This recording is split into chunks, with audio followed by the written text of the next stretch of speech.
Raghava construction మీద case register చేసినందుకు ఇప్పటి వరకు కూడా 30/11/2025 నాడు కేసు రిజిస్టర్ అయితే ఇప్పటి వరకు కూడా ఆ ఎఫ్ఐఆర్ తప్ప ఆ సిడి5లో ఏం లేదు. లేకపోతే ఇప్పటివరకు అలా ఛార్జ్షీట్ వేయాలి, 3 నెలలనే ఛార్జ్షీట్ వేయాలి, 90 రోజుల లోపలనే ఛార్జ్షీట్ వేయాలని భారతీయ న్యాయ సురక్షా సమితి చెప్తుంది, బిఎన్ఎస్ఎస్ చెప్తుంది. లేకపోతే క్లోజ్ చేయండి. ఇవాళ మీరు అక్కడ పోయి చేసింది ఏంటి? మీ గుండాలు, మీ రాఘవ కన్స్ట్రక్షన్ బౌన్సర్లు, అది కూడా చెప్తా. తెలంగాణ ప్రజలకు తెలవాలి, ఎందుకంటే పత్రికలు నువ్వు చెప్పలిస్తలేవు కాబట్టి మేమే చెప్పాలి. వీళ్ళందరూ ఆ రోజు రాత్రి మధ్యరాత్రి రెవెన్యూ మినిస్టర్కి మధ్యరాత్రి ఏం పని? రెవెన్యూ మినిస్టర్ కొడుకు మధ్యరాత్రి ఏం పని? రాత్రి 12 గంటల 14 నిమిషాలకు పోయి దాదాపుగా 4 జేసీబీలు 70 మంది బౌన్సర్లు, ఒక్కటి కాదు ఇద్దరు కాదు 70 మంది బౌన్సర్లు ఒక రెవెన్యూ మంత్రి పంపిస్తాడు.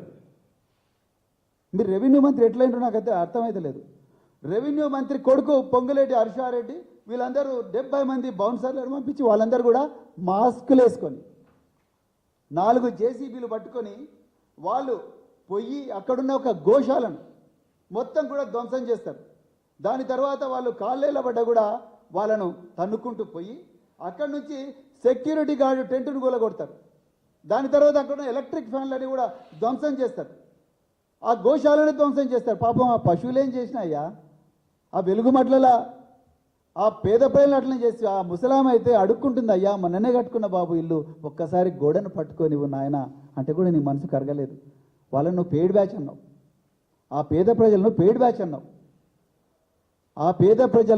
బ్యాచ్ అన్నావు, ల్యాండ్ మాఫియా అన్నావు. నిజమైన ల్యాండ్ మాఫియా ఎక్కడున్నది? వట్టినాగులపల్లి.